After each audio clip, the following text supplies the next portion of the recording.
Muy bien, chicos, buenas tardes. Buenas tardes con todos. Buenas tardes.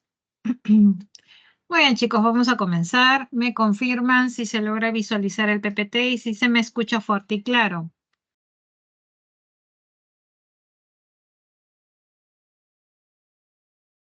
Muy bien, perfecto.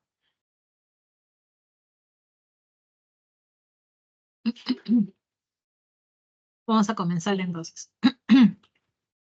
A ver.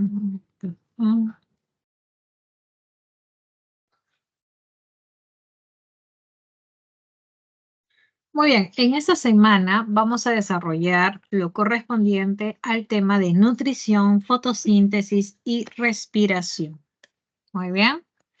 Recordar que se entiende por nutrición a ese conjunto de procesos por los cuales los seres vivos captamos las sustancias de nuestro entorno y lo transformamos en nuestra propia materia para reparar nuestro continuo desgaste. Es así que cuando se refiere a la nutrición, los seres vivos podemos incorporar la energía a nuestro organismo, sea de manera directa o indirecta.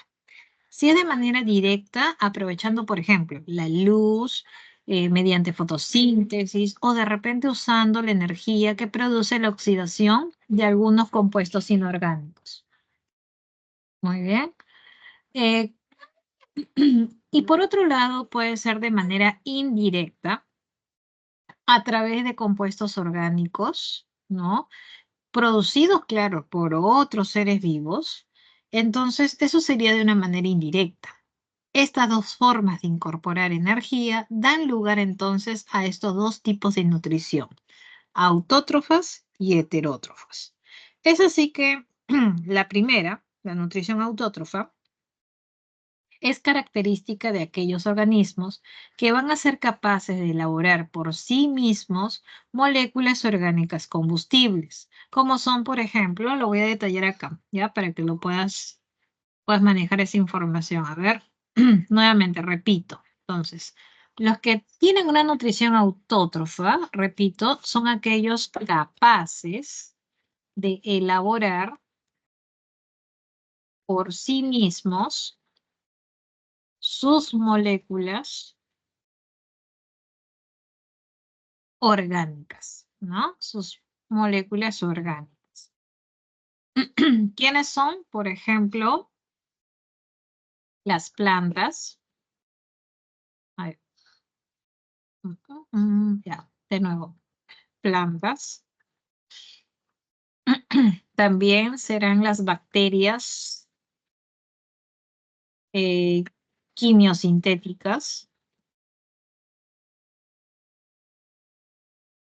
También podemos considerar a los protozoarios llamados holofíticos. Muy bien.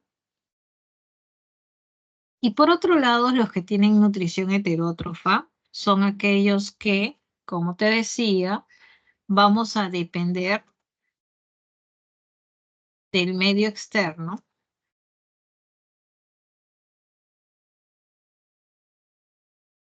para proveernos de moléculas orgánicas.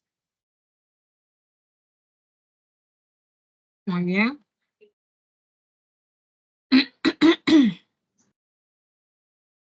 Es así que con respecto a este último, podemos mencionar algunos ejemplos. Animales, o también podemos mencionar a los hongos. También mencionamos a un cierto grupo de bacterias llamadas heterótrofas. Y también a los protozoarios llamados heterótrofos. Protozoarios heterótrofos. Muy bien. Ahora, sucede que con respecto a la nutrición heterótrofa podemos mencionar dos tipos a su vez, dependiendo cómo se dé la ingestión de esta molécula, o mejor dicho, sí, de esta molécula orgánica o de esta materia compleja. Puede ser conocido como holozoica cuando la ingestión cuando la ingestión es compleja, tal como lo hacen los animales en esta figura. Es una modalidad holozoica, ¿no? Cuando la ingestión del alimento o de la materia orgánica compleja se hace en bloques. En cambio, la saprófaga consiste en alimentarse de materia orgánica también, pero que se encuentra disuelta. ¿Ya? Es una materia que se encuentra disuelta, dado que se encuentra en putrefacción, ¿ya? O muerta. Entonces está disuelta y por absorción, por ejemplo, los hongos o las bacterias saprófagas, heterótrofas, perdón, van a estar absorbiendo estas sustancias nutritivas directamente a través de su membrana celular. Entonces, repito, son dos modos de nutrición heterótrofa, dependiendo de cómo se encuentre la materia orgánica. O se encuentre formando bloques o se encuentre disuelta. Muy bien. Listo, chicos. ¿Hasta aquí tenemos alguna duda? Entonces, se te presentó las dos formas de nutrición, autótrofa y heterótrofa, con su respectiva definición y ejemplos para cada caso. Muy bien, si todo está ok, todo conforme, pasamos a una siguiente diapositiva.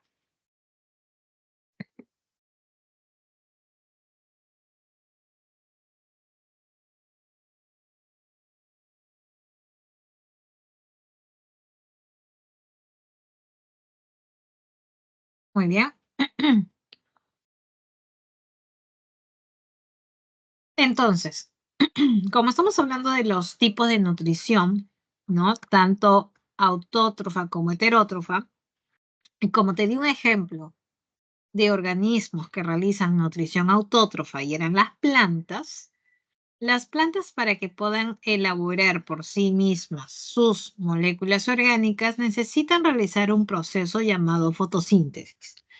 Y eso vamos a hablar a continuación, de este proceso fotosintético realizado por las plantas que son organismos autótrofos, aquellos que elaboran por sí mismos sus moléculas orgánicas combustibles. Muy bien.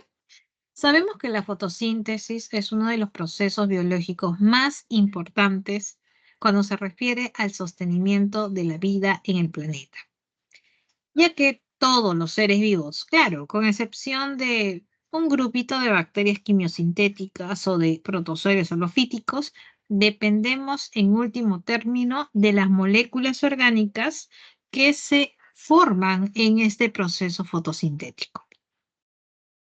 Es así que cuando hablamos de fotosíntesis, ¿no? Si yo te preguntase, a ver, ¿qué términos clave puedes mencionar cuando nos referimos al proceso de fotosíntesis?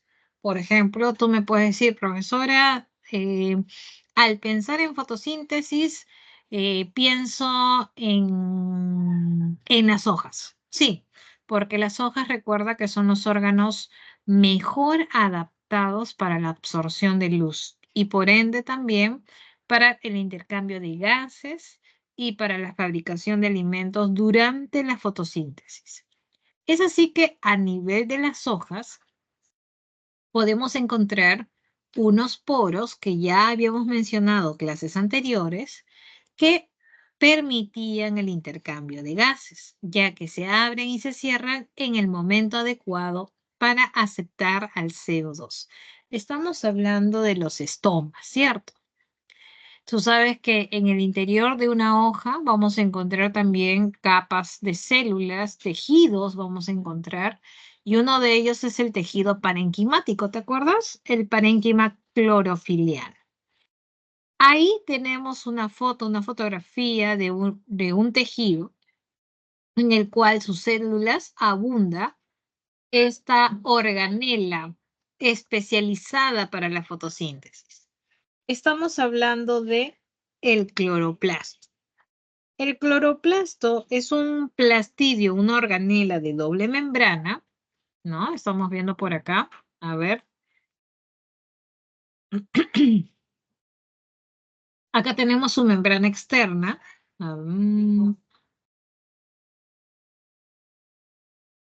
¿Listo? Su membrana externa, como también va a presentar una membrana interna. Esta membrana interna que te estoy detallando aquí en este momento, ¿verdad? Esa membrana interna va a sufrir unos repliegues, muy bien, unos repliegues internos.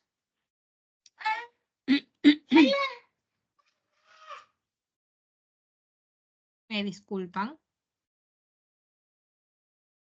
Estos repliegues internos, como estamos viendo por aquí, forman unos saquitos aplanados llamados los tilacoides. Pero claro, este conjunto que te he sombreado hace un rato y por acá tenemos otro conjunto por aquí, recibe el nombre de grana o grano. Muy bien. Y cada saquito aplanado corresponde al tilacoide. Muy bien.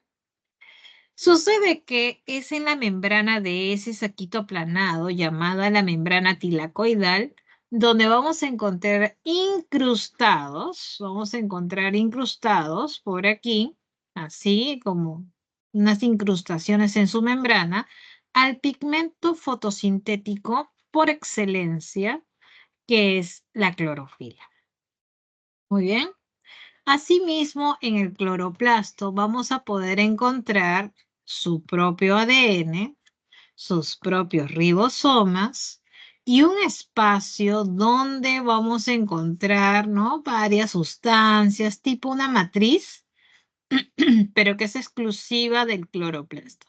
Este espacio se le llama estroma, muy bien, del cual vamos a hablar en un rato todavía. Pero hasta aquí te he presentado la estructura del cloroplasto, que bueno, ya teníamos conocimiento de semanas anteriores, pero era preciso profundizar un poquito más, ya que esta organela, este plastidio, es un plastidio representativo del proceso fotosintético. Muy bien. Dicho esto, ¿alguna consulta hasta aquí? Si no hay dudas, pasamos a la siguiente diapositiva.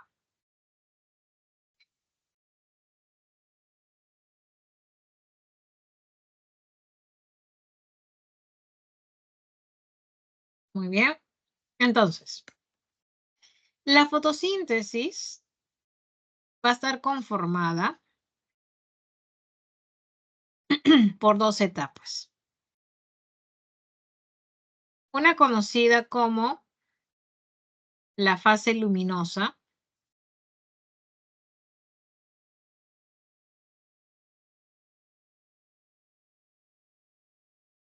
y la otra es la fase oscura. ¿Listo? La fase luminosa, muy bien, es una fase que ocurre o se da en presencia de luz. Por eso que le dicen luminosa. En presencia de luz. Esto es, necesariamente tiene que ocurrir durante el día, donde está la radiación solar. Pero la fase oscura no necesita de luz. Por lo tanto, chicos, la fase oscura puede darse tanto en el día como de noche. Muy bien. Entonces, esas son las dos etapas o fases de la fotosíntesis. Muy bien. Ahora, ¿dónde ocurre la fase luminosa? Ocurre específicamente en la membrana tilacoidal. ¿Y la fase oscura dónde ocurre? Ocurre también en cloroplasto, pero en una zona llamada estroma, de la cual te había mencionado hace un rato. Muy bien. Entonces, hasta ahí te estoy dando un breve resumen, una idea general de cómo se da este proceso de fotosíntesis. Como te dije, los órganos mejores adaptados para este evento, para este proceso, son las hojas verdes, las cuales tienen unas estructuras que le permiten el intercambio gaseoso llamado estomas. Muy bien. Recuerda que las células, para que puedan realizar la fotosíntesis, necesitan de organelas, como son los cloroplastos, que aquí lo tienes. Recuerda que es en el cloroplasto donde ocurre la fotosíntesis. Recuerda que la fase luminosa ocurre a nivel de la membrana tilacoidal y la fase oscura ocurre en el estroma del cloroplasto. Además, recuerda que la fotosíntesis, al utilizar moléculas simples, las transforma en moléculas complejas, como es, por ejemplo, la molécula de glucosa, que es una molécula compleja, una molécula orgánica, ¿ya? La glucosa. Muy bien. Por esa razón, y solamente es un recordatorio, chicos, ya que lo hemos visto previamente, dado que a partir de moléculas simples se forman moléculas orgánicas y complejas, la fotosíntesis es un proceso anabólico, ¿ya? Es un proceso anabólico que requiere formación, ¿no? En este caso de moléculas complejas como es la glucosa. ¿Listo? Listo, chicos. Esto es un breve resumen de lo que vamos a ver en detalle a continuación. ¿Hasta ahí tenemos alguna duda? Captura de pantalla y vamos a la siguiente diapositiva.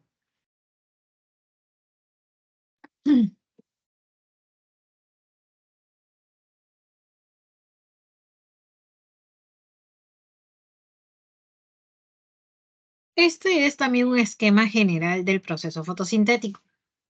Nuevamente, recuerda que la fase lumínica, ¿no?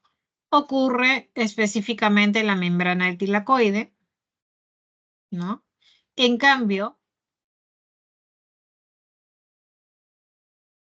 a nivel del estroma, ocurre la fase oscura.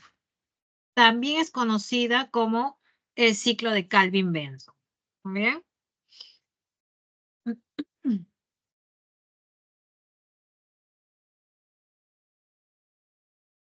Hacemos captura y pasamos a la siguiente.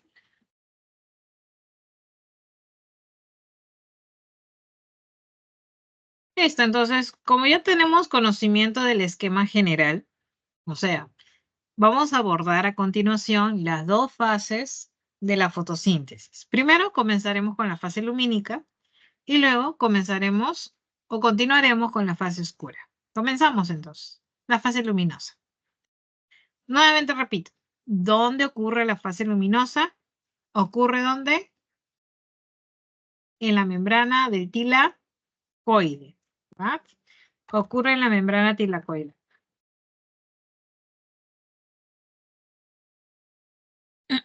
Y acá justamente te han indicado, ¿no? Cómo es la membrana del tilacoide. Han hecho un zoom a la membrana del tilacoide. Y sabemos que en las membranas del tilacoide, tanto las clorofilas como las moléculas de pigmentos carotenoides y las moléculas transportadoras de electrones van a formar unos complejos muy especializados conocidos como fotosistemas. Y acá lo tenemos representado a ambos fotosistemas. Por aquí tenemos el fotosistema 2. No sé si lo logres ver, lo estoy coloreando de amarillo.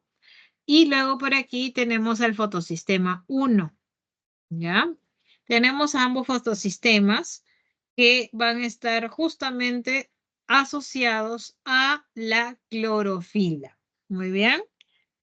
Ahora, por ejemplo, por convención histórica, siempre se denomina o se menciona primero al fotosistema 2. El fotosistema 2 está asociado a moléculas de clorofila que van a absorber una longitud de onda de 680. Por esa razón, también el fotosistema 2 recibe el nombre de la P680, ya que sus clorofilas van a absorber a una longitud de onda de 680 nanómetros. En cambio, el fotosistema 1 está asociado a clorofilas, muy bien, cuya longitud de onda que van a absorber es de 700 nanómetros. Por eso que se llama la P700. Muy bien. Ahora, ¿de qué se trata a continuación? Vamos a hablar rápidamente. Cuando se da la llegada del fotón, como estamos viendo a continuación en esta parte, ahí está la llegada del fotón. Entonces, cuando llega el fotón a la membrana del tilacoide, donde estamos viendo a la clorofila, provoca que la clorofila se excite. Y cuando se excita, va a, obviamente, resultado de captar la energía del fotón. Esta va a emitir electrones. Esos electrones que van a emitirse van a pasar de una molécula a otra. Va a haber un sistema de transporte de electrones. Esos electrones que se mueven de un punto a otro van a estar liberando energía. Energía que se va a utilizar para el bombeo de protones. ¿De dónde? De la zona del estroma que estamos viendo por acá. De esta zona, los protones van a ir hacia el espacio intertilacoidal, aquí, ¿ya? Y ahí van a pasar los protones, van a pasar los protones, y se va a crear, como estamos viendo, una gradiente de protones, donde la concentración, ¿dónde es mayor?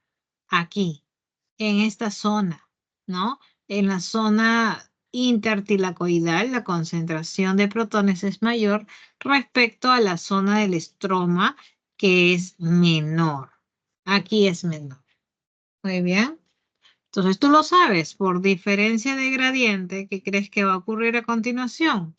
Una vez que los protones se está creando una gradiente, estos protones van a querer nuevamente volver debido a la diferencia de gradientes de concentración.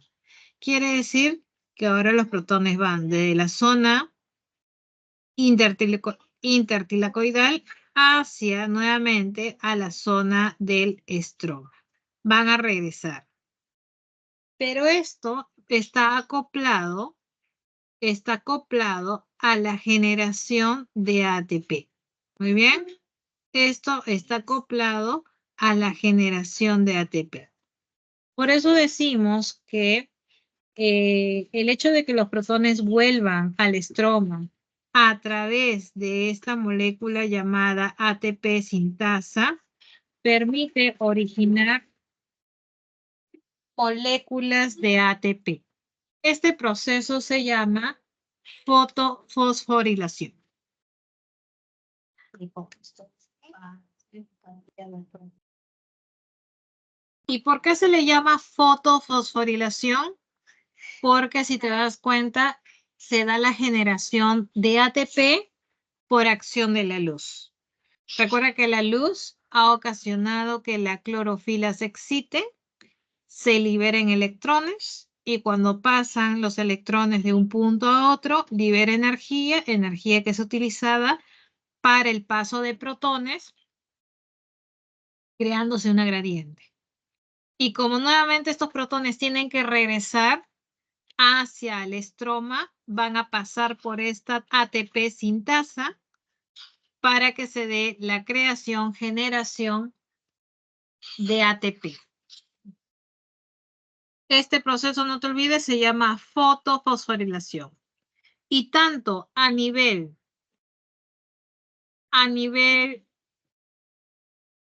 del fotosistema 2 se genera ATP gracias a este fotosistema. También a nivel del fotosistema 1 se genera ATP. Porque recuerda, los fotosistemas tienen clorofila. La clorofila se va a excitar ante la llegada de fotones. Y acá estamos viendo otro fotón. Pero cada una se va a excitar a diferentes longitudes de onda. La P680 a 680 nanómetros. La P700 a 700 nanómetros.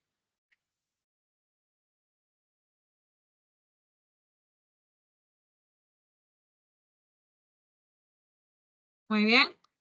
Ahora, otro detalle es que a nivel de fotosistema 2 también ocurre algo importante. Va a ocurrir, como estamos viendo en la imagen, la fotólisis del agua. ¿Qué es lo que ocurre? Como estamos viendo en la imagen, el agua, por acción de la luz, se va a descomponer. Muy bien. En esta reacción se libera, como estamos viendo, oxígeno al medio. Recuerda que la intención de la planta no es liberarte oxígeno, sino que es como parte de sus reacciones químicas del proceso de fotosíntesis. Muy bien. Y otro evento que estamos viendo a nivel de fotosistema 1 es justamente que aparte de formarse ATP, ¿no? Estamos viendo que también se da la reducción de una molécula llamada el NADPH, ¿no? Partiéndose del NAD, se forman las moléculas llamadas NADPH. Estas moléculas se forman porque recibieron 2 electrones y un protón, también procedentes, ¿no? De estas reacciones. ¿Listo? Entonces, esto es con respecto a la fase luminosa. ¿Listo? Recuerda, repito, esta fase luminosa ocurre a nivel del tilacoide, ya que a nivel del tilacoide encontramos clorofilas, encontramos pigmentos carotenoides, proteínas transportadoras de electrones, y todo este conjunto forman estos fotosistemas, y gracias a estos fotosistemas es que se da la fosforilación, esto es, generación de ATP por acción de la luz, y también a nivel de fotosistema 2 ocurre la fotólisis del agua y a nivel de fotosistema 1 ocurre la formación de NADPH2. Muy bien, entonces, una vez que se termina la fase luminosa y se consiguen estos productos, principalmente se consiga ATP y se consiga el NADPH, estos productos son necesarios para que la planta entre a la fase oscura.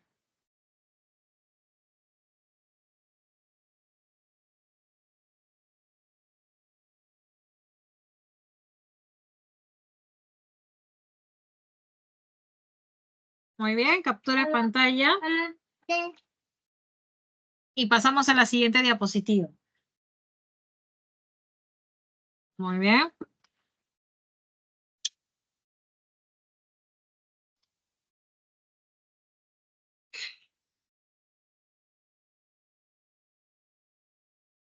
Esto. Solamente para mencionar o puntualizar algo al respecto a la fotofosforilación. Este es un breve resumen de justamente la participación de estos fotosistemas. Repito, el P680, que es el fotosistema 2, y el P700, que es el fotosistema 1. Si te das cuenta, nuevamente se repite lo que habíamos mencionado, donde a nivel de fotosistema 2 ocurre la fotólisis del agua, donde también, como toda clorofila, al excitarse por la llegada de fotones, libera electrones. Electrones, como te das cuenta, se van a pasar en cada una de las moléculas transportadoras de electrones, llega al fotosistema 1 y de ahí va pasando, ¿no? Entonces, como te das cuenta, los electrones que provienen del fotosistema 2 van a reponer al fotosistema 1. Pero los electrones del fotosistema 1 que han sido emitidos de su clorofila, ¿no? Van a continuar un ciclo. Muy bien. Repito, ¿no? Si vemos en esta parte de aquí, estamos viendo que al fotosistema 1, el P700, le reponen los electrones perdidos. Pero al P680 no hay nadie que le reponga, por decirlo así. Por eso que decimos que esta fotofosforilación sería acíclica. En cambio, aquí, cuando solo participa la P700, decimos que los electrones provenientes de la P680 van a reponer a los electrones perdidos por la P700, de manera haciendo que el flujo de electrones sea de una manera cíclica. Muy bien. Listo, chicos. Entonces, esto es con respecto a la fotofosforilación cíclica o acíclica. Y todo depende si actúan ambos o no fotosistemas. Muy bien. Listo, chicos. Vámonos a la siguiente. Hacemos captura.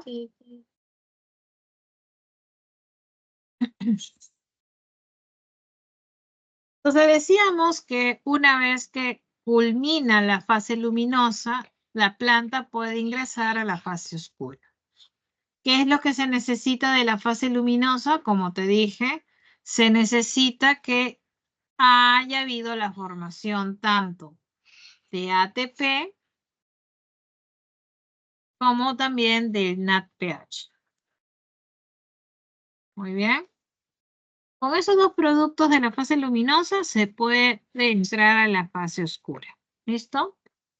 La fase oscura, te comento, también es conocida como el ciclo de Calvin-Benson. ¿Listo? Aquí en este ciclo de Calvin-Benson es un ciclo que permite fijar el carbono, ¿no? Proveniente del dióxido de carbono atmosférico. Esto, recuerda, ocurre en el estroma. La fase oscura ocurre en el estroma. Muy bien. En el estroma del cloroplasto. Ahora, como te das cuenta por aquí,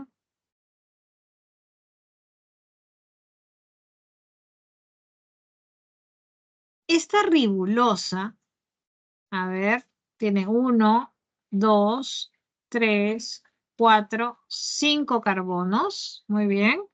Es un compuesto de 5 carbonos. Va a recibir a un compuesto de un solo carbono llamado dióxido de carbono. Por lo tanto, si hace la sumatoria 5 más 1, forma una molécula de 6 carbonos. 2, 3, 4, 5, 6.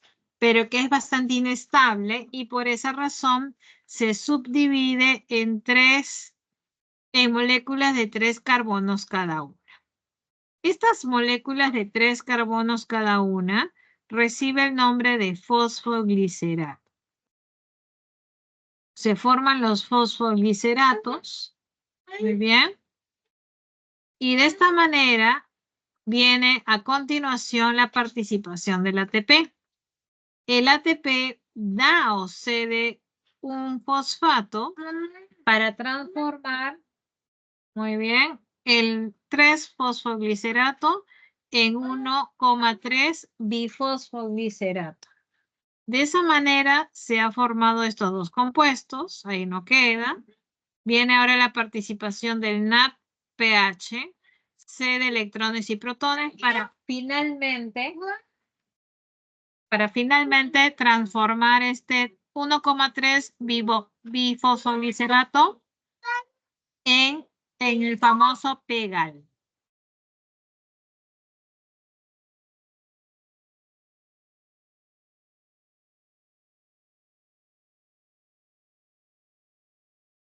Ahí está. El PEGAL es importante porque es conocido como el gliceraldehído 3-fosfato o el G3P o el PEGAL. El PEGAL es importante, como te decía, porque dependiendo de la ruta, ¿no? Dependiendo de la ruta que siga. Si sigue, por ejemplo, la ruta o la vía de las pentosas, forma ribulosa. Si sigue la vía de las hexosas, forma glucosa, ¿no? O si forma, por ejemplo, aminoácidos, tú sabes que a partir del aminoácido se forman proteínas. O si el PEGAL formaría ácidos grasos más glicerina, posteriormente formaría lípidos. Quiere decir, chicos, que partiendo del PEGAL se puede dar lugar a la formación de una gran diversidad de moléculas orgánicas, como estamos viendo en la imagen. Muy bien. Es así que estamos viendo, pues, en este ciclo Calvin-Benson, la participación no solamente del ATP, ¿no? Estamos viendo acá la participación del ATP, también del NADPH, ¿no? Justamente aquí estaría participando el NADPH. De esa manera, con la formación del PEGAL, ¿no? Se puede formar a partir de allí, por ejemplo, ¿no? Glucosa. Podríamos formar glucosa partiendo de ese PEGAL y ahí lo tienes, ¿no? Pero la pregunta a continuación sería lo siguiente. Todo el PEGAL sintetizado, absolutamente todo, sería destinado a la formación de glucosa, todo, o solamente una parte. ¿Y cuál sería esa proporción? ¿Cuánto continuaría el ciclo y cuánto sería destinado a la formación de moléculas orgánicas? ¿Hay una proporción? Sí. ¿Cuál es esa proporción? Por cada 6 PEGAL decimos que 5 continúan el ciclo y 1 serviría para la formación de alguna molécula orgánica. Esa es la relación, ¿no? De cómo se va a distribuir el PEGAL en el ciclo de Calvin-Benson. Entonces te hago la siguiente pregunta. Imagínate que sean 12 PEGAL. ¿Cuántos continúan el ciclo? ¿Y cuántos serían utilizados para la síntesis de moléculas orgánicas? Estamos hablando de 12 PEGAL. Si tuviese 12 PEGAL, ¿cuántos continúan el ciclo?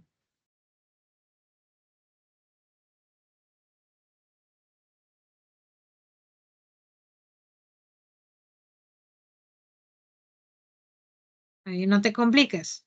Pones, sí. Aplicando aritmética nada más, 5K más 1K va a ser igual a 12. 12 PEGAL. Aritmética, suma 5 más 1, 6K. Va a ser igual a 12. Por lo tanto, ¿cuánto vale K? Muy bien. Y si K vale 2, lo reemplazas. Aquí sería 10. Y acá sería 2. Muy bien. Entonces, de esa manera puede ser que te lancen una pregunta en el examen, recordando que siempre hay una proporción de 5 a 1. Por cada 6, 5 continúan el ciclo y 1 es destinado para la formación de moléculas orgánicas. Muy bien. De PEGAL, continuando el ciclo de Calvin, chicos, a partir del PEGAL se forma la ribulosa 5-fosfato. Pero tú recuerdas que la ribulosa 5-fosfato no es la que fijaba el CO2, sino la 1,5-fosfato. Entonces, ¿qué crees que le falta ahí? ¿Qué le falta? Y ahí viene otra vez el papel del ATP. Le falta ceder un grupo fosfato, de manera que la ribulosa se convierta en 1,5 bifosfato y sea capaz nuevamente de fijar el CO2 atmosférico. ¿Listo? Entonces ya sabes cómo partiendo de una molécula inorgánica, como es el CO2, puede dar lugar a la formación de moléculas orgánicas, como es la glucosa. Muy bien. Listo, chicos, hasta aquí. ¿Alguna consulta? ¿Todo está claro?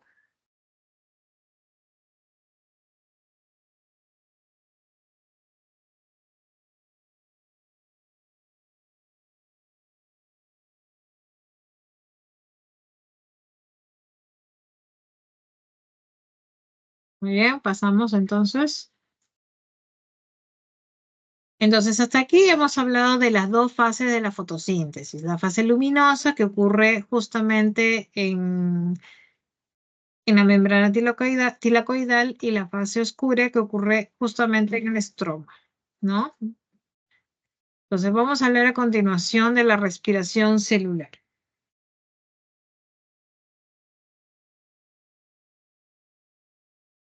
Recuerda que la respiración comprende pues un conjunto de reacciones en las cuales se busca degradar al máximo la molécula orgánica en moléculas simples. La intención de degradarlo es liberar energía utilizable en forma de ATP.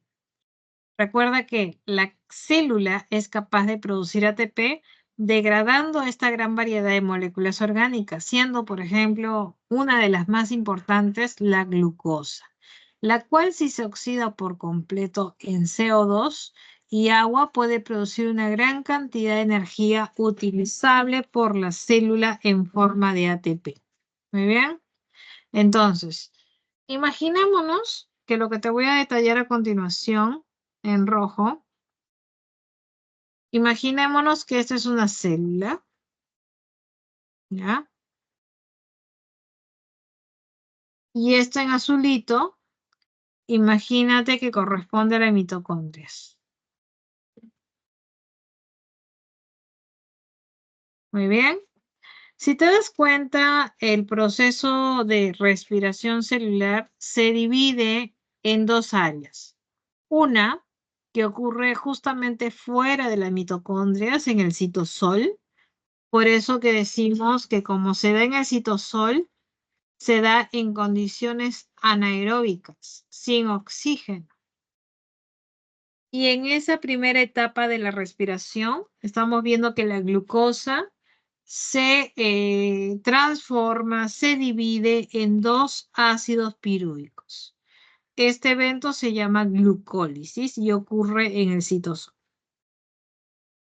Luego, este ácido pirúvico o piruvato ingresa sin problemas a la mitocondrias, que está representada o delimitada en azul. Dentro de las mitocondrias, ¿no? La reacción continúa, la respiración celular continúa y es una respiración ya de tipo aeróbica, esto es en presencia de oxígeno, ¿no? Y estamos viendo que tiene varias partes. Una de ellas es cuando se lleva a cabo el ciclo de Krebs y otra que tiene que ver con la cadena respiratoria o el transporte de electrones. Muy bien. Entonces, eso es lo que vamos a ver a continuación, chicos. En cuanto a la respiración celular, puede ser anaeróbica, esto es sin oxígeno y en el citosol, o puede ser aeróbica, esto es en presencia de oxígeno, ubicado en la mitocondrias. Muy bien. Y recuerda, dado que se parte de una molécula orgánica,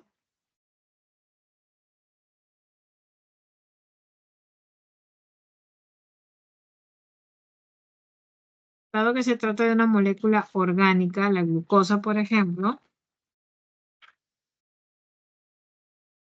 al desdoblarse se obtienen moléculas simples, como agua, CO2. Entonces decimos que esto, la respiración, vendría a ser un proceso catabólico.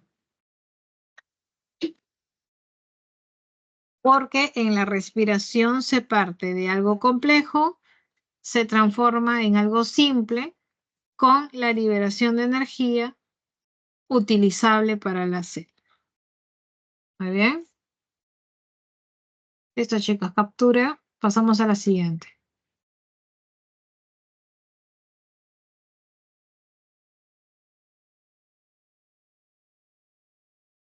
Muy bien.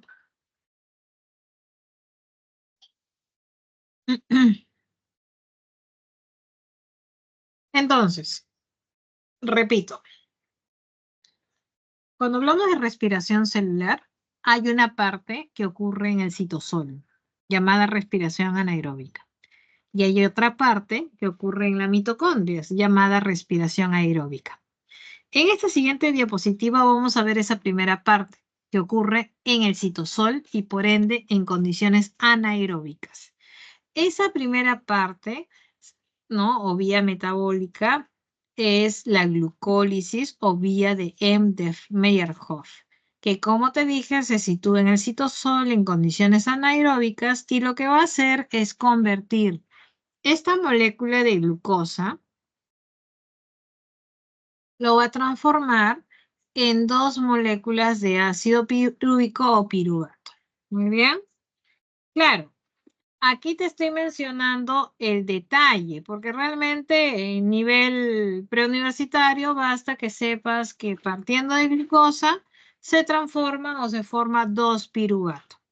Pero acá ya te muestran el detalle, ¿no? El detalle, cómo se da esta conversión. Primero, ¿no? La glucosa se transforma primero en fructuosa 1,6 con la utilización de 2 ATPs.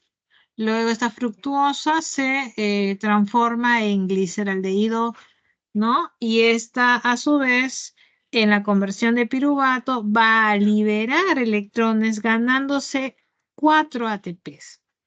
Recuerda que se ganó 4 y se perdió o se usó 2. Por eso que de manera neta decimos, de manera neta estamos diciendo que se obtiene 2 ATPs.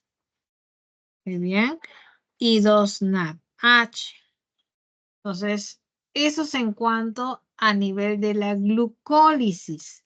Recuerda que la glucólisis ocurre fuera en el citosol y la glucosa va a transformarse después de la glucólisis en piruvato. Muy bien. Este piruvato no queda allí. Este piruvato ahora quiere entrar a la mitocondria.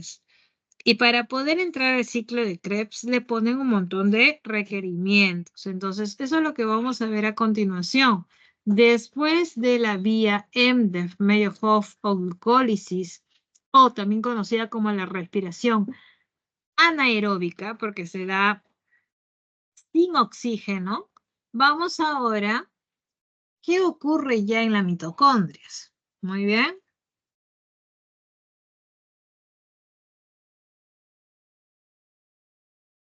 Entonces, dentro de la mitocondria vamos a ver lo siguiente. ¿No? Tú sabes que la glucólisis ya ocurrió en el citosol. ¿Listo? Luego, dentro de la mitocondria toca formar el acetilcoenzima, realizar el ciclo de Krebs y transportar los electrones, ¿no? A la cadena respiratoria. Muy bien, entonces vamos a ver estas últimas etapas que corresponden ya a una respiración aeróbica, esto es en presencia de oxígeno dentro de la mitocondria. Muy bien, ¿estás preparado? En las siguientes diapositivas vamos a ver en detalle. Entonces,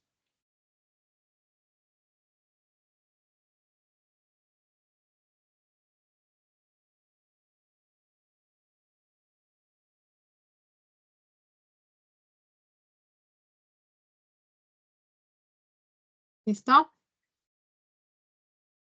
Comenzamos entonces. Ahí está. Como te decía, una primera etapa, en este caso de la respiración anaeróbica que ocurre en el citosol, era la glucólisis. Muy bien.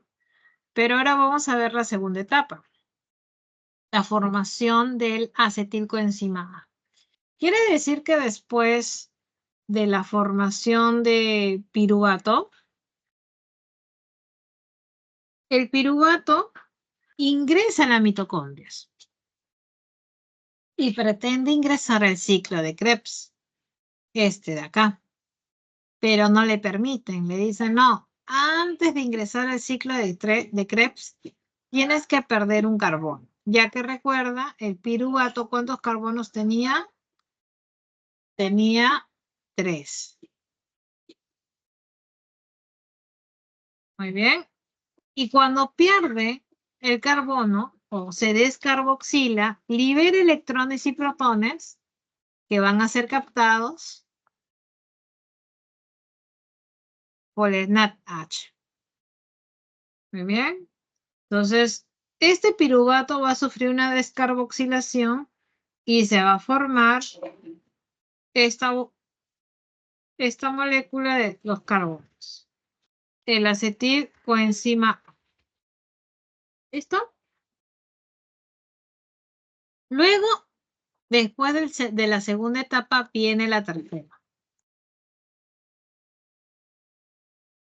En esta etapa, conocida como el ciclo de Krebs o el ciclo del ácido cítrico, ya tenemos al piruvato que se ha transformado en acetilcoenzima. Como acetilcoenzima,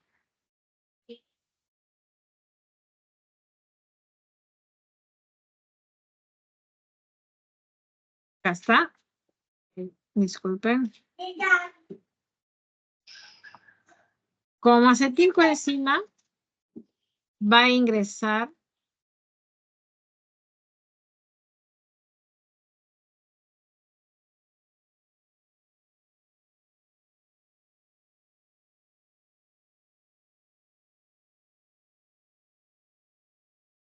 ahí está.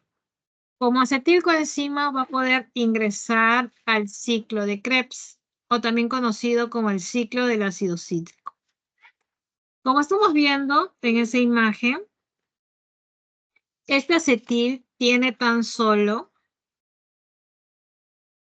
2 carbonos. Y lo va a recibir el oxalacetato que tiene 4. Por lo tanto, la suma 4 más 2 da el citrato de 6 carbonos. Muy bien.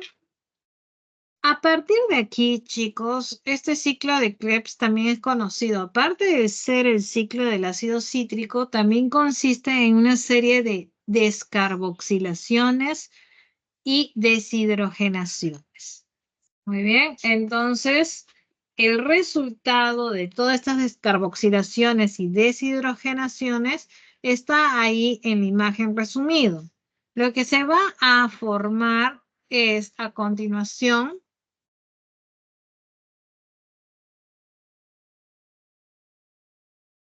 tres, a ver, vamos a contar ya mejor.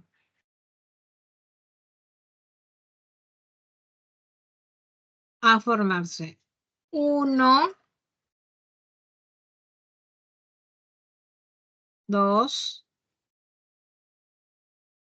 tres.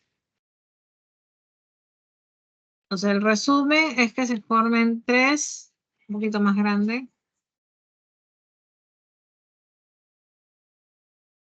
Muy bien. Luego, por acá lo tenemos, se forma un FAT.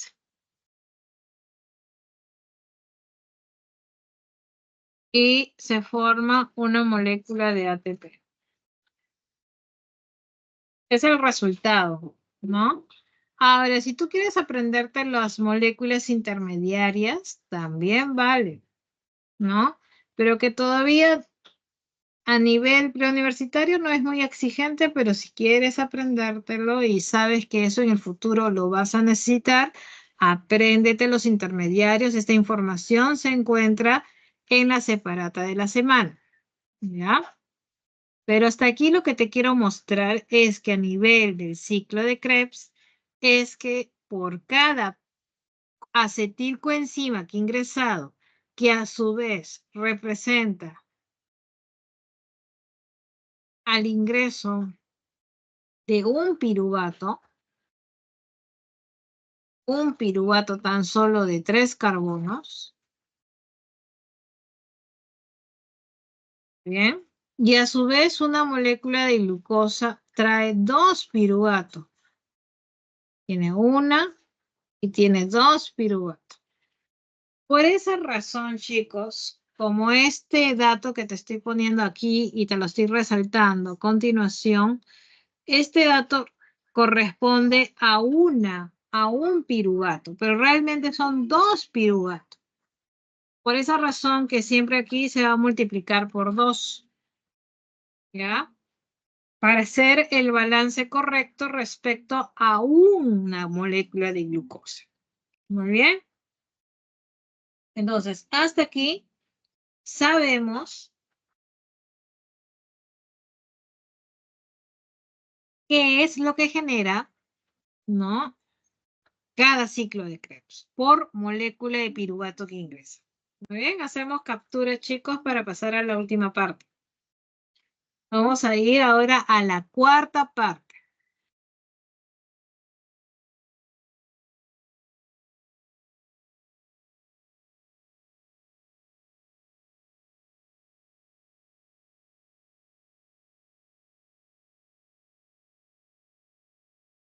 Muy bien.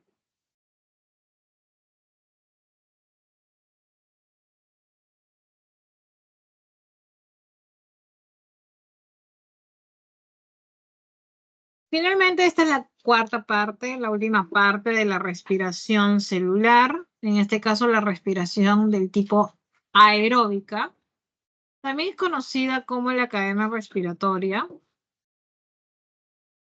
Esta es la cadena respiratoria. Y recuerda que la cadena respiratoria ocurre ¿dónde? ¿A qué nivel es la cadena respiratoria? Vamos a repasar por aquí. Recuerda que esta es la membrana externa, pero la membrana interna sufre repliegues. Esta es la interna.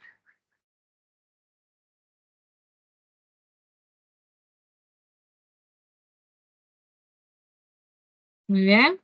Esta membrana interna la vamos a amplificar y la tenemos aquí. ¿Listo? ¿Qué notas? Que en la membrana interna o en las crestas mitocondriales, ya lo voy a anotar por acá, las crestas mitocondriales,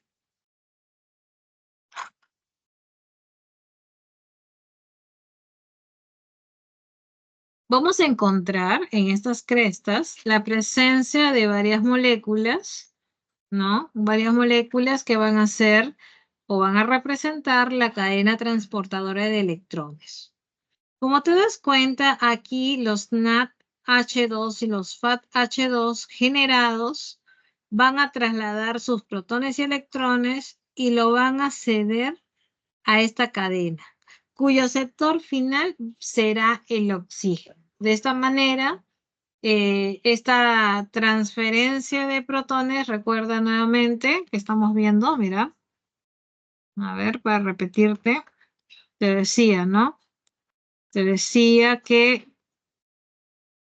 tanto estos NAD, a ver, discúlpame, estos NAD y estos FAT van a ceder sus electrones y protones para regenerarse. Esto es el NAD va a necesitar regenerarse o volver a la normalidad de esta manera. O por otro lado, el FAT-H2 necesita regenerarse en FAT. Muy bien. Entonces, para ello, ellos tienen que ir a la cadena respiratoria, esto es específicamente a las crestas mitocondriales, ceder sus electrones y protones, como estamos viendo, de manera que se regenera. Pero como te dije en alguna oportunidad, cuando los electrones y protones, en este caso los electrones, pasan de una molécula a otra, como estamos viendo en la flechita, este transporte va a liberar energía. Energía que va a ser utilizada para que estos protones puedan ir de un lugar a otro.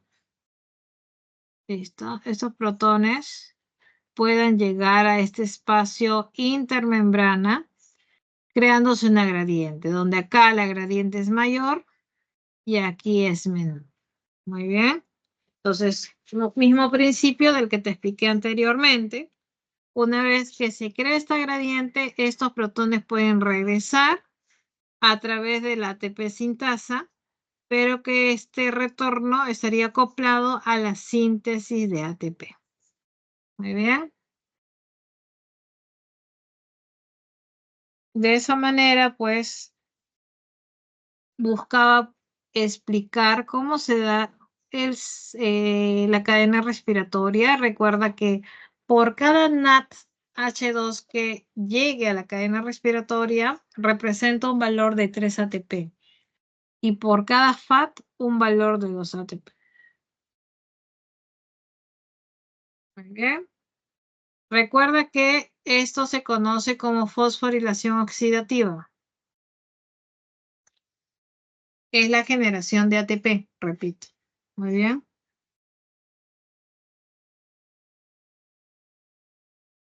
Listo. ¿Alguna duda hasta aquí?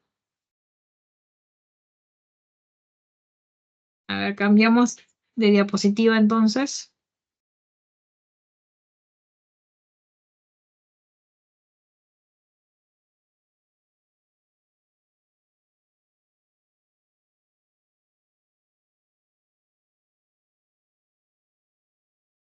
Muy bien, chicos. Entonces, lo que toca a continuación es hacer un balance. Tenemos que hacer un balance de cuánto ATP realmente me puede generar una molécula de glucosa.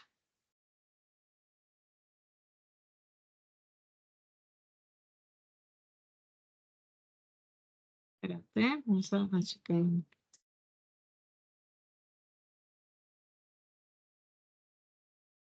Vamos a hacer el balance energético entonces.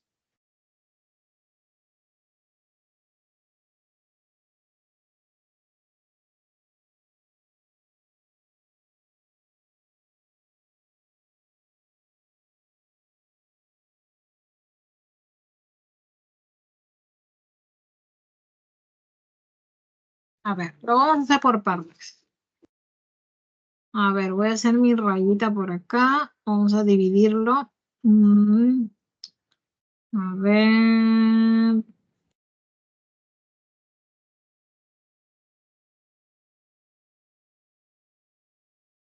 Aquí. Aquí. Por acá. Y vamos a acotar aquí.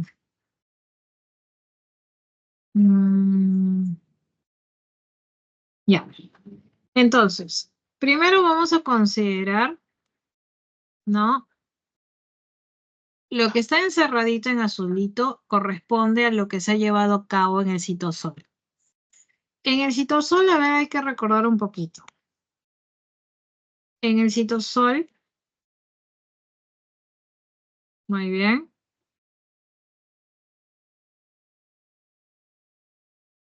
En el citosol ocurrió lo que se llama la glucólisis. ¿Y cuál fue el resultado de la glucólisis, si alguien se acuerda? ¿Cuántos ATP se generaron?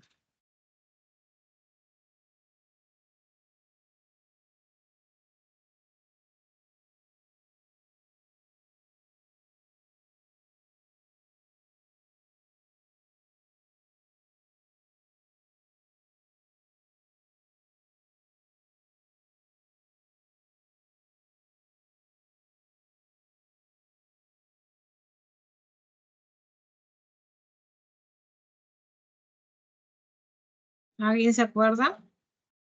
¿Cuántos ATP se generaron? 2 ATP, ¿cierto? ¿Es lo único que se generó, ATPs? ¿Qué más se generó? Se generaron también 2 NATs. Muy bien. Ahora, mi pregunta es, estos NAT que se han generado en el citosol, ¿está cerca la mitocondria? ¿Estamos dentro de la mitocondria o estamos en el citosol, como bien indica allí? Estamos en el citosol, muy lejos de la mitocondria. ¿Y tú crees que estos NAT podamos canjearlo en la cadena respiratoria? No. Por esa razón es que se utiliza una alternativa llamada lanzadera. Son dos tipos de lanzadera. Tenemos por un lado la glicerol 3-fosfato y la lanzadera malato aspartato. Muy bien.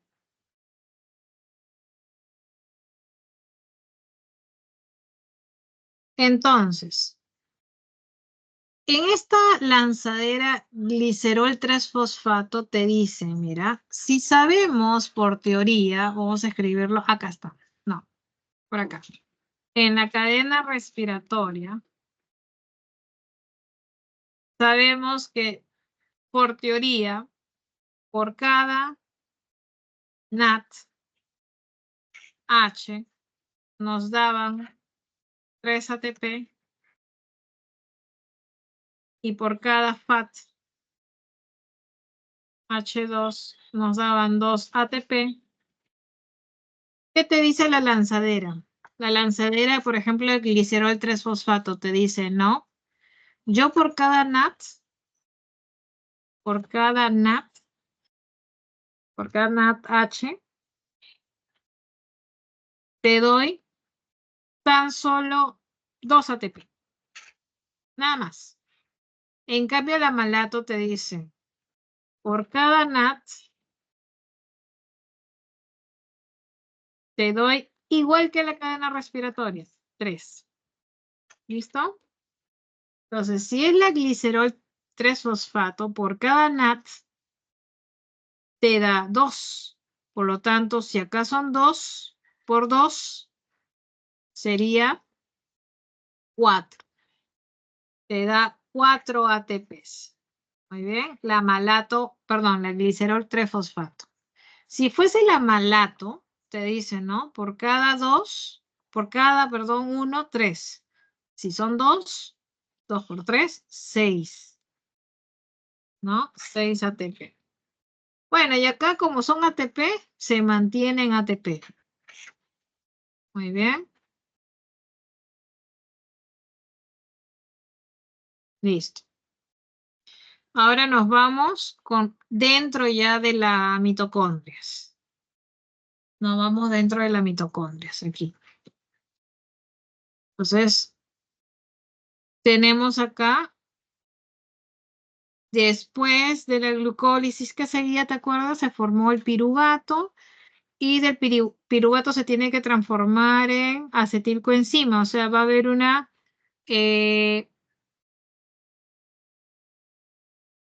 descarboxilación, ¿te acuerdas? O la formación, a ver cómo ponemos esta parte. Bueno, la conversión de piruvato a acetil, ¿ya? Ya. En esa conversión de piruvato a acetilcoenzima, te comento que se forma o se desprenden electrones y protones, los cuales van a ser captados por los NADH. Y como esta conversión ocurre ya dentro de la mitocondria, acá está, ¿no? De piruvato a acetil, esta conversión genera 2 NADH, como estamos viendo, y como está dentro de las mitocondrias, aplica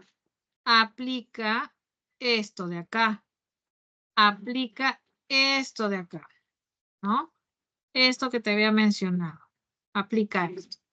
Por lo tanto, si son 2 NADH2, por cada NAD es 3 ATP, entonces decimos que serían, ay Dios, lo borré en vez de, quería borrar el rojito y borré todo. Pero bueno, lo vuelvo a escribir.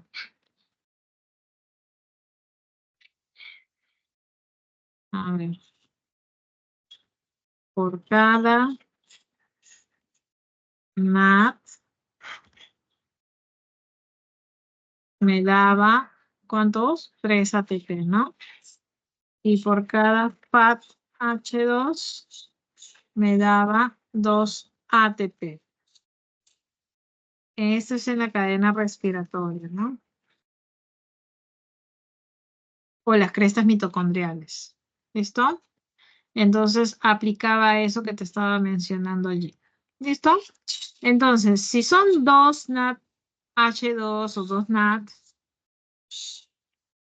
entonces si es por cada uno son 3, por los dos serían 6. 6 ATP. Muy bien. Y acá son 6 ATP igualito. Muy bien. Esa es la conversión de piruvato acetil. Ahora, ¿qué sigue? Ciclo de Krebs. Viene después ciclo de Krebs. Ahí sí te acuerdas bien que el resultado fue lo siguiente. Por cada ciclo de Krebs, te dije, por cada ciclo, por cada piruvato o acetil que ingrese, se generó 3 NADH, se generó un FADH2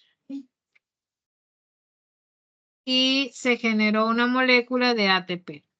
¿Listo? Pero eso es por cada acetil que ingresa. este número luego hay que multiplicarlo por 2, ¿te acuerdas? Entonces, si el ciclo de Krebs ocurre dentro de las mitocondrias, ahí el lugar de canje, que es la cadena respiratoria, está cerca. Por lo tanto, esto aplica aquí. Esto aplica aquí. Entonces decimos, si por cada NAT es 3, 3 por 3, 9. Ponemos 9.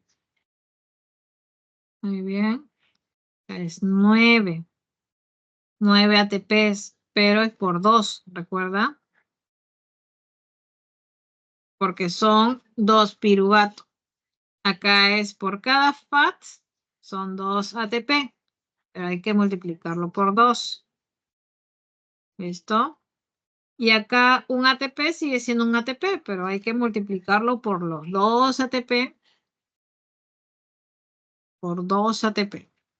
Entonces, aquí 9 por 2, recuerda que son los 18 ATP, los 4 ATPs, y acá serían los 2 ATPs. Listo. Entonces, hay que contabilizar. Para el caso de la glicerol 3-fosfato, ¿cuántos ATP contabilizas? A ver, 2 más 4, 6, más 6, 12. 12 más 18, 30, más 4, 34, 36. Si tú haces la sumatoria, acá hay 36 ATP. ¿Y acá cuánto sería? 2 más 6, 8, más 6, 14, más 18, 32, 34, 38 ATP. Muy bien, entonces depende mucho de qué lanzadera se utilice. Si es la glicerol 3-fosfato, se da menos, un poquito menos, 36 ATP. Y si se utiliza la malato, se da un poquito más de ATP, unos 38 ATP. Por eso que acá dice, la generación de ATP por glucosa puede ser entre 36 a 38 ATP. Eso depende de la lanzadera que se utilice. Muy bien.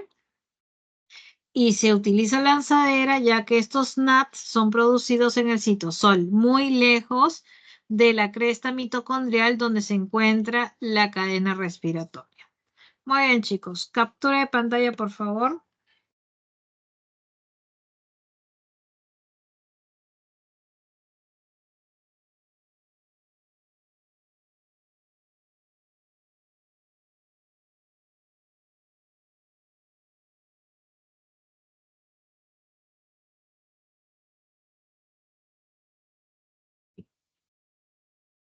Bien.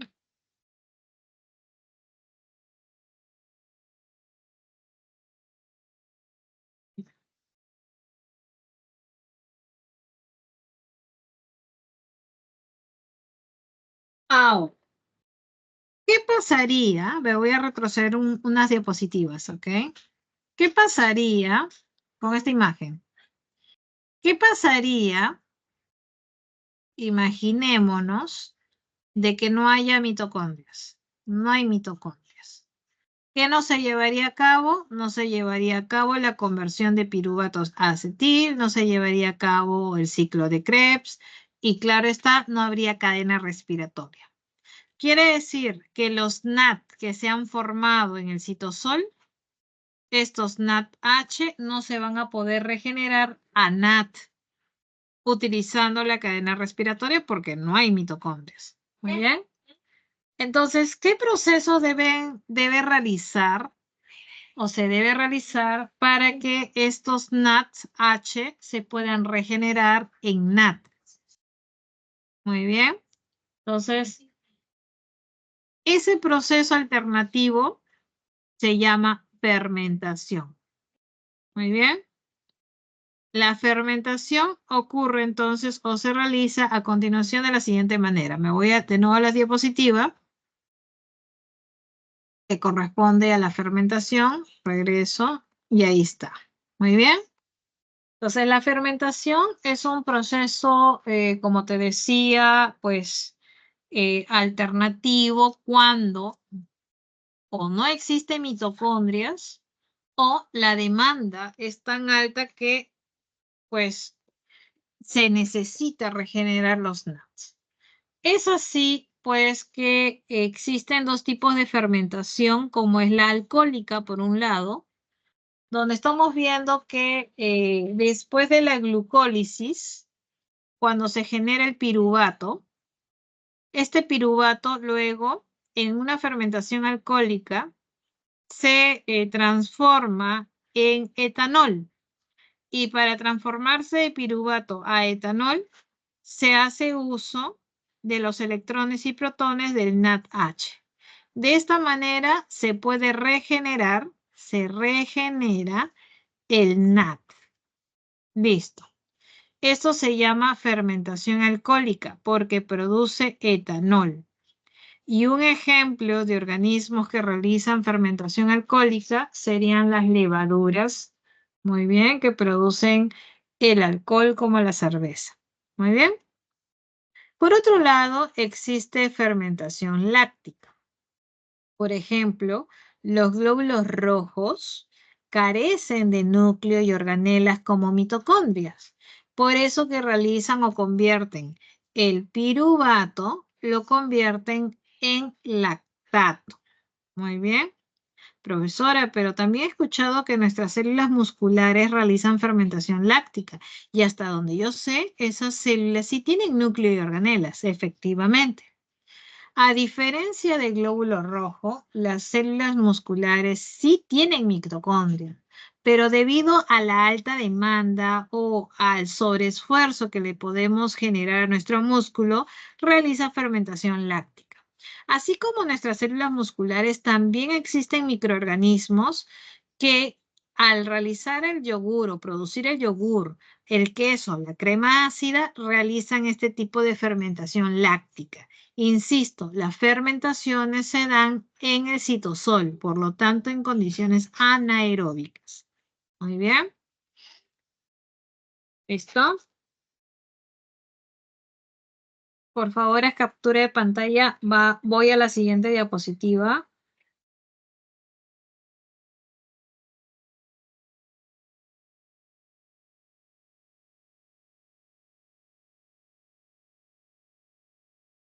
Muy bien, chicos.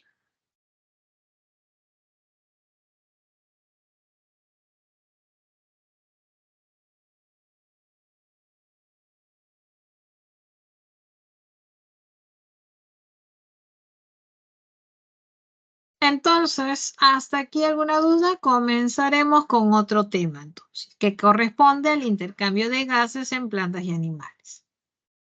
Recuerda que el intercambio de gases en las plantas y los animales va a estar relacionado con el ingreso de materiales nutritivos inorgánicos gaseosos y por otro lado, corresponde a la salida de catabolitos del mismo estado.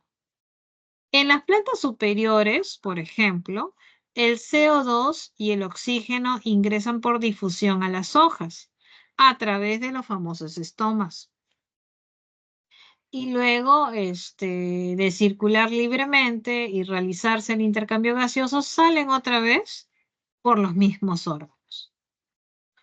El intercambio de gases es un proceso bastante simple. Por ejemplo, en algunos invertebrados acuáticos, también el oxígeno difunde hacia el interior de las células y el dióxido de carbono sale hacia afuera.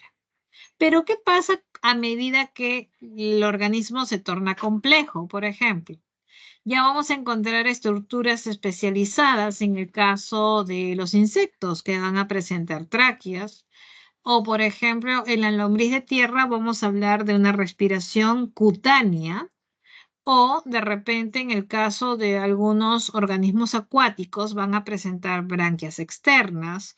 O en el caso de los peces, branquias internas. Muy bien. Luego tenemos también a los anfibios que van a presentar sacos pulmonares, pero a medida que se tornan más complejos, los vertebrados ya presentamos pulmones.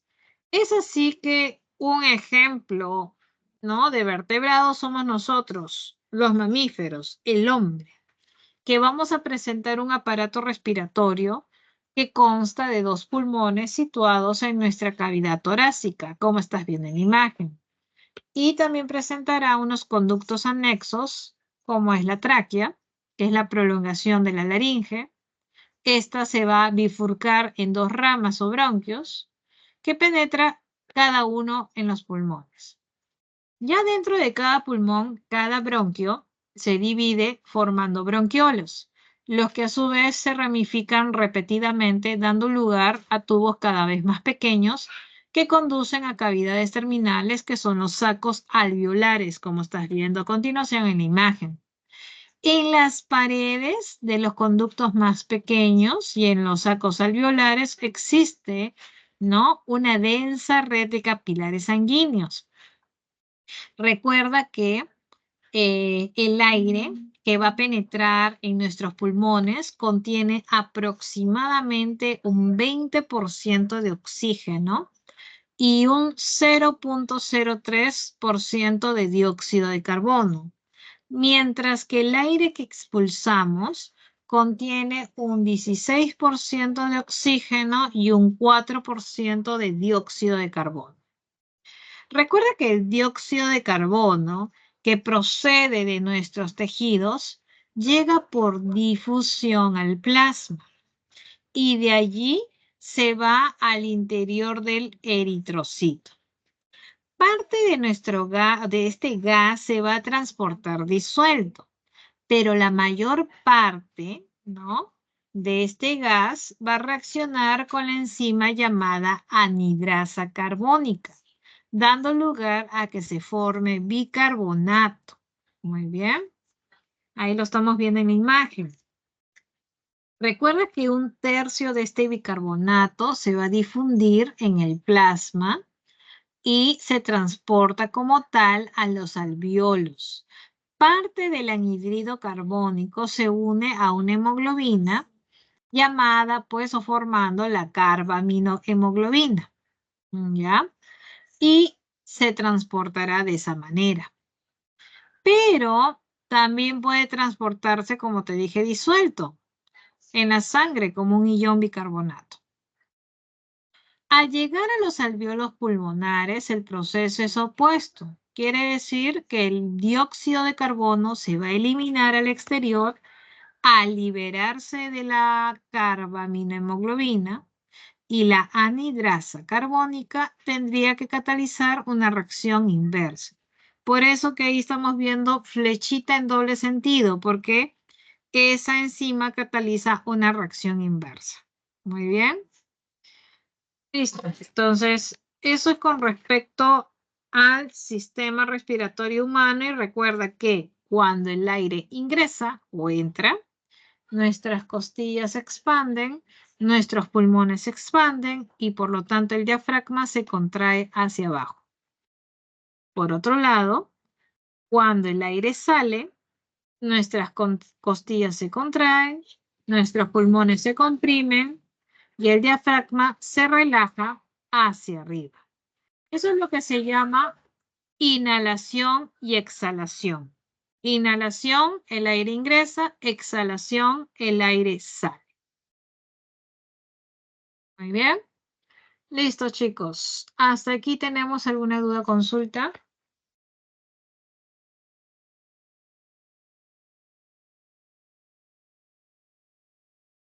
Bueno, si no hay dudas, consultas, nos vamos a nuestro material, a la separata.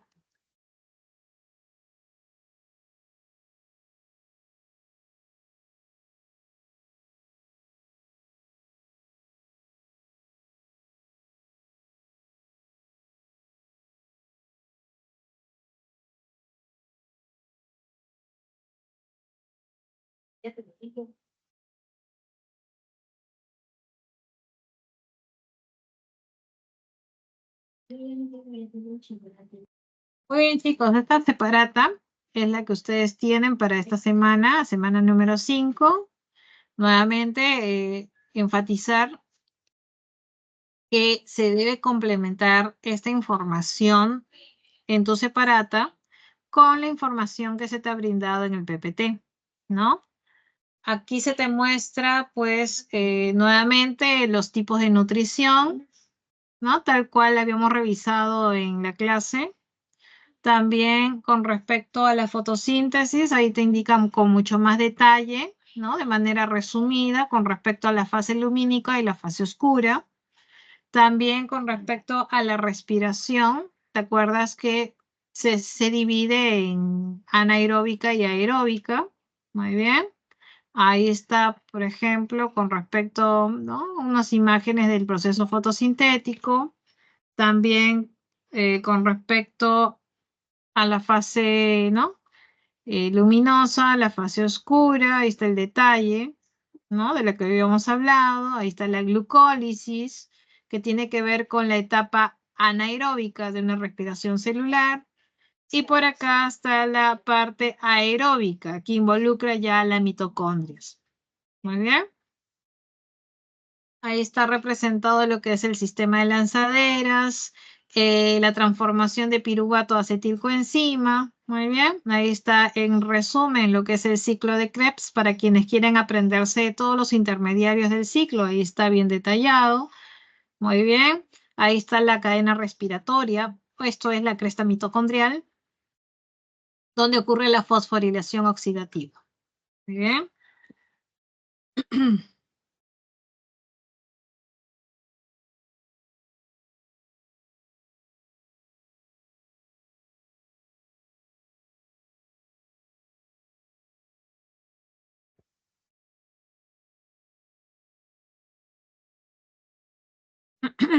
Acá tienes el resumen de lo que acabamos de hablar hace un momento. Muy bien. También acá está el detalle con imágenes de lo que es el intercambio gaseoso. Acá también tenemos del ser humano. Muy bien. Y nos vamos ahora a a las preguntas. Muy bien. Acá está.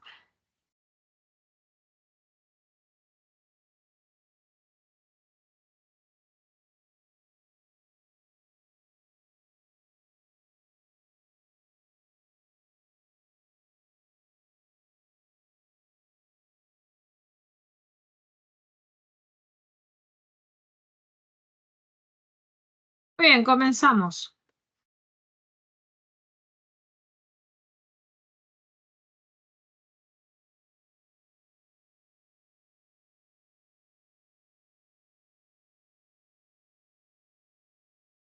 La nutrición es un conjunto de procesos que realizan los seres vivos, los que utilizan diferentes tipos de estrategias para realizarla.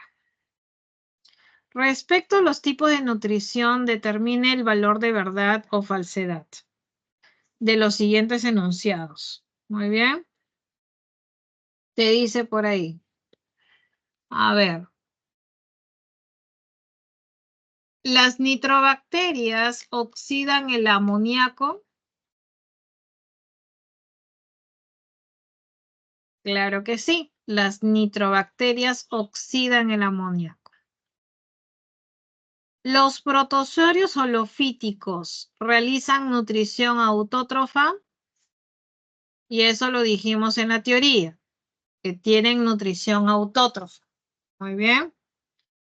La nutrición holozoica lo realizan los animales, claro, ¿no? La modalidad holozoica, que es heterótrofos holozoicos, sí. Las bacterias heterótrofas tienen nutrición saprófaga. Sí, lo mencionamos en la teoría también. Por esa razón, todos son verdaderos aquí. Y la clave estaría pues en la C. ¿Bien? 1C. A ver, voy a buscar mi bloc de notas por acá.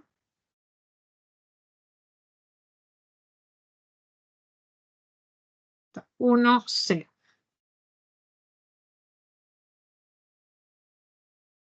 ¿Listo? Listo. Segunda pregunta. A ver. A ver. Segunda pregunta. Te dice. Todo ser vivo se alimenta para cubrir sus requerimientos de energía. la cual utilizan tanto para el crecimiento como para su mantenimiento.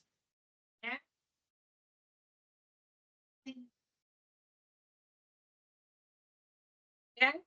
Entonces, durante el mantenimiento de un ser vivo se utiliza la energía ¿en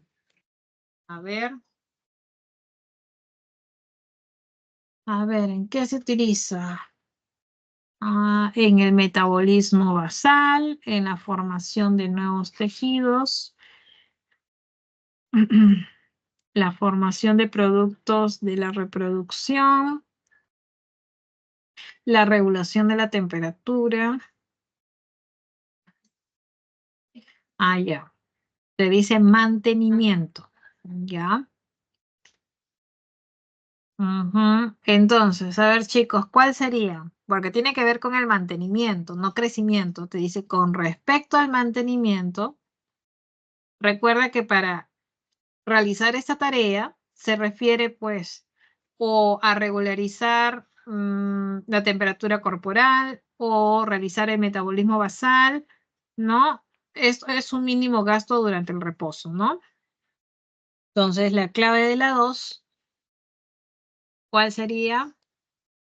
La A. Muy bien. 2A de avión. Muy bien. 2A. Listo. Nos vamos a la pregunta número 3. Se dice, la fotosíntesis es uno de los procesos biológicos más importantes para el sostenimiento de la vida sobre nuestro planeta. Tiene dos fases, lo que es la fase luminosa y la fase oscura. Muy bien. Entonces, en la fase luminosa ocurre mientras que en la oscura se realiza la.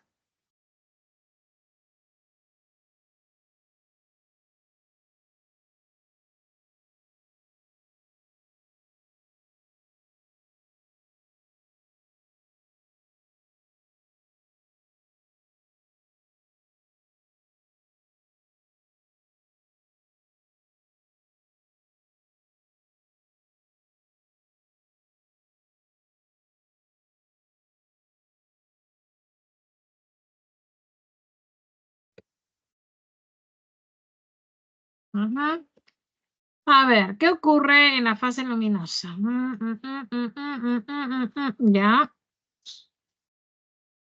Oxidación de la glucosa en la fase luminosa. No. Hidrólisis de almidón. Degradación. No. Captura de la pentosa. Degradación del glicaldehído 3-fosfato. Descomposición del agua. Ya. La fotólisis del agua. Ya. Después, en la fase oscura se realiza recepción de fotones, no, liberación de oxígeno, no, reducción del NADP, no, eso es en la fase luminosa, fosforilación cíclica, fijación de la molécula de carbono. Entonces, la clave de la 3 es la E, porque recuerda que en la fase luminosa ocurre la fotólisis del agua, mientras que en la fase oscura se realiza la fijación de la molécula de carbono mediante una petosa, que es la ribulosa 1,5-difosfato. Muy bien. Entonces la clave de la 3 está en la E de nada. Muy bien. Siguiente pregunta, 4. Pregunta 4, te dice.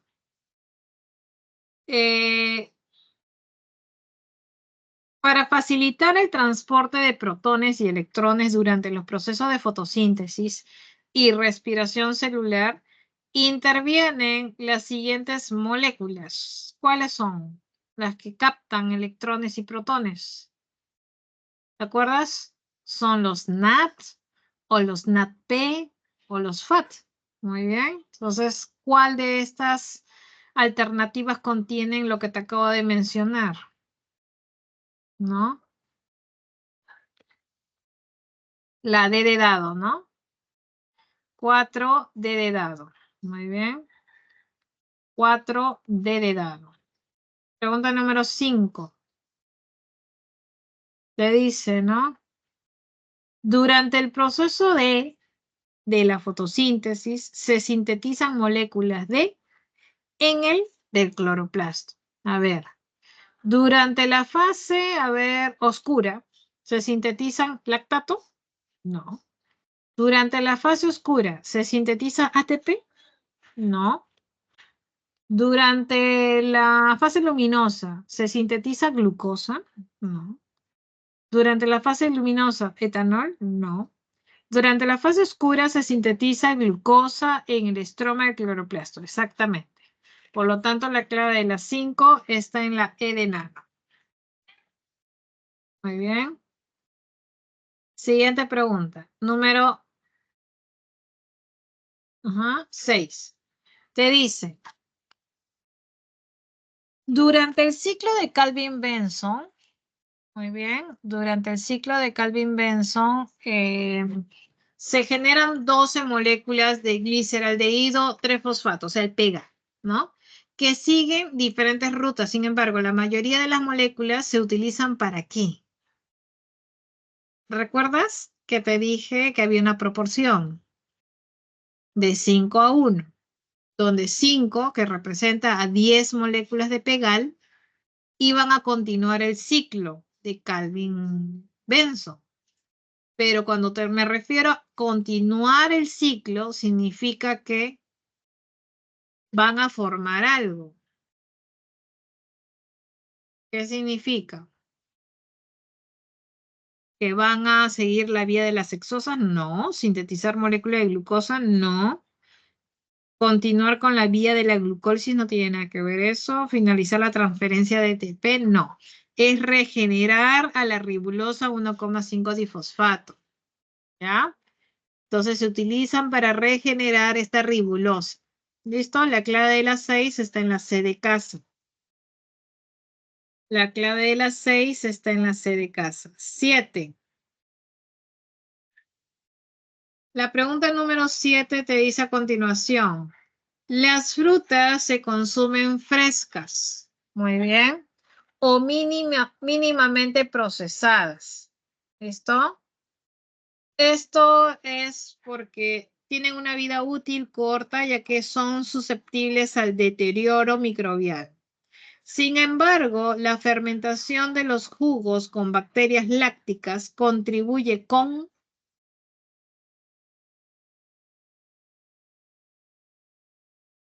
la fermentación, bacterias lácticas. Entonces, ¿en qué estaría involucrada? Recuerda que la fermentación de jugos con bacterias, en este caso lácticas, va a contribuir de repente con el aroma, el sabor de los jugos, ¿no?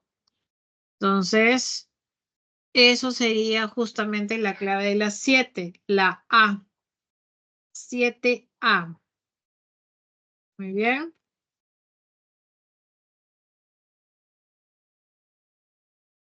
¿Listo? Siguiente pregunta. La pregunta número 8.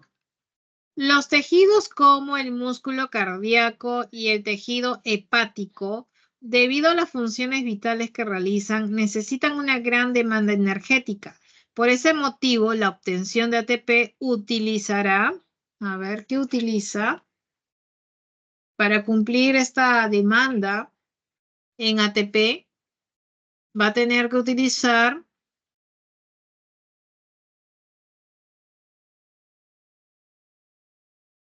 el ciclo de Calvin-Benson, la vía de Meyerhoff, Calvin-Benson, respiración aeróbica, una lanzadera. Claro, entre la lanzadera glicerol 3-fosfato y la malato-aspartato, ¿cuál te daba más ATP? De ahí debes partir, ¿no? Entonces te vas a la lanzadera malato-aspartato, que era la que te daba más, ¿verdad? Por lo tanto, la clave de la 8 está en la E.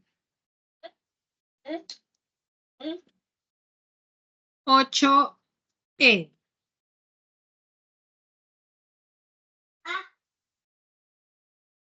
Vamos con la pregunta número 9.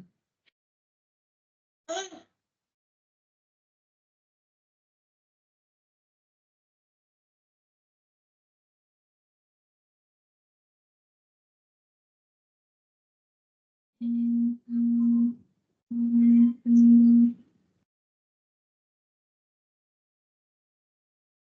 dice, la chicha de jora es un producto oriundo del Perú que se elabora artesanalmente y se consume en otros países de América del Sur.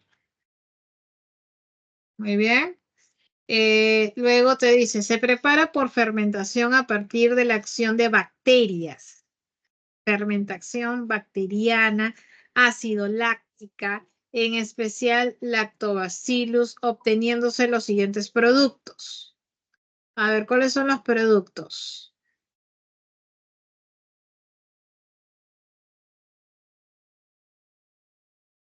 A ver, ácido láctico o lactato. Recuerda que ácido láctico o lactato es lo mismo, ¿ya? A ver, ¿cuáles son los resultados o productos de una fermentación? Te dice ácido láctica. Ajá. Entonces vas a marcar, vas a marcar la A, ¿ya? Se produce tanto lactato como acetato, etanol y CO2. Muy bien, listo. 9A de avión. 10. La pregunta número 10 tiene que ver con la glucólisis. Muy bien. La glucólisis o el ciclo de Mendel-Meyerhof te dice es la vía metabólica que se realiza en condiciones anaeróbicas. ¿En dónde ocurre esta glucólisis? ¿En qué parte de la célula? Y consiste en degradar ¿qué cosa? La glucosa la degradan en dos moléculas de piruvato o ácido pirúvico, ¿no? Entonces la clave de la 10 estaría en la B de bueno, ¿no? Ahí está. 10B. ¿Listo? Pregunta número 11. En la pregunta número 11 te dice, ¿no? En la respiración aeróbica, cuando el ácido pirúvico ingresa a las mitocondrias en presencia de oxígeno, es descarboxilado y se degrada ¿en qué se transforma? ¿Te acuerdas? Para poder ingresar al ciclo de Krebs, se transforma en acetilcoenzima A. ¿Listo? Entonces la clave de la 11 está en la D de dado. 12. En la pregunta número 12, ¿ya? Vamos a ver. Creo que no tenías alternativas en la 12. Me parece que había una observación en esa pregunta. Te la plantean así. Ay, te la plantean así.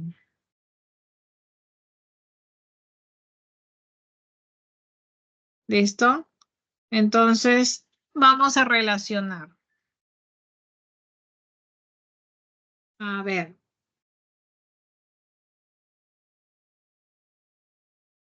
La rana de Junín, la rana de Junín es un anfibio y como todo anfibio va a presentar sacos pulmonares. Y acá pones 1. Muy bien. Luego tenemos al gallito de las rocas. Es un ave. Y las aves ya tienen pulmones. Muy bien. Luego tienes la lombriz de tierra. ¿Ya? Es un anélido. Y pueden realizar una respiración a través de su, ¿no? De su piel, una respiración cutánea. Luego los insectos como la mosca tienen tráqueas, ¿no? Y los animales acuáticos como el tiburón, branquias. Por lo tanto, chicos, esa es la relación. 3, 4, 5, 1, 2. Creo que no tienen claves, ¿cierto? Esa sería la relación. 3, 4, 5, 1, 2. Muy bien. Anótenlo, por favor.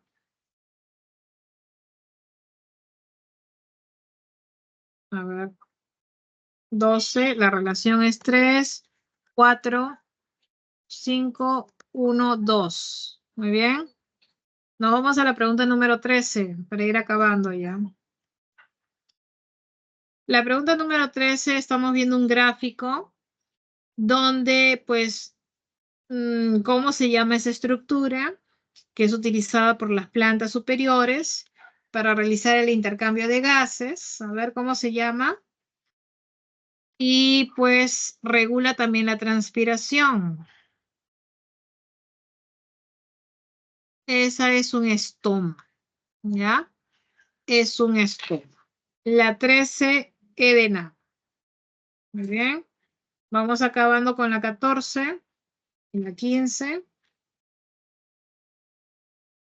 Acá viene la 14, hay que relacionar, vamos a ver. Durante la respiración pulmonar ocurren varios procesos. Hay que establecer el orden correcto. Muy bien. Listo, a ver, te dice. La mayor parte del CO2 reacciona con la enzima anhidrasa. Una parte del CO2 se une a la hemoglobina. El CO2 llega por difusión al plasma. Un tercio del bicarbonato se transporta a los alvéolos. Luego el CO2 se dirige al interior del eritrocito. A ver, ¿cuál es lo que sucede primero? ¿Qué es lo que sucede? Primero ocurre que el CO2 procedente del tejido llega al plasma por difusión. Eso es lo primero que debe ocurrir. Luego, de allí pasa al interior del glóbulo rojo. Muy bien. Entonces, vamos relacionando primero 3, luego 5, y luego parte del CO2 se une a la hemoglobina formando la carbaminohemoglobina. Y así se va a transportar. Pero la mayor parte, como te decía, se reacciona con la anhidrasa, dando lugar que se forme el bicarbonato. Un tercio del bicarbonato difunde el plasma y se transporta a los alvéolos. Muy bien. Entonces la clave sería 3, 4, 2, 1, 4. Perdón, 3, a ver, repito. 3, 5, 2, 1, 4. La clave de la 14, entonces, está en la D de dado. 14 D de dado. Y para terminar la pregunta número 15, la pregunta 15 te habla del intercambio gaseoso en los pulmones, que se realiza ¿dónde? Se realiza justamente en la región alveolar y se realiza por un proceso de difusión. Por lo tanto, la clave de la 15 está en la A de avión y te comparto las claves, disculpa, a través del chat.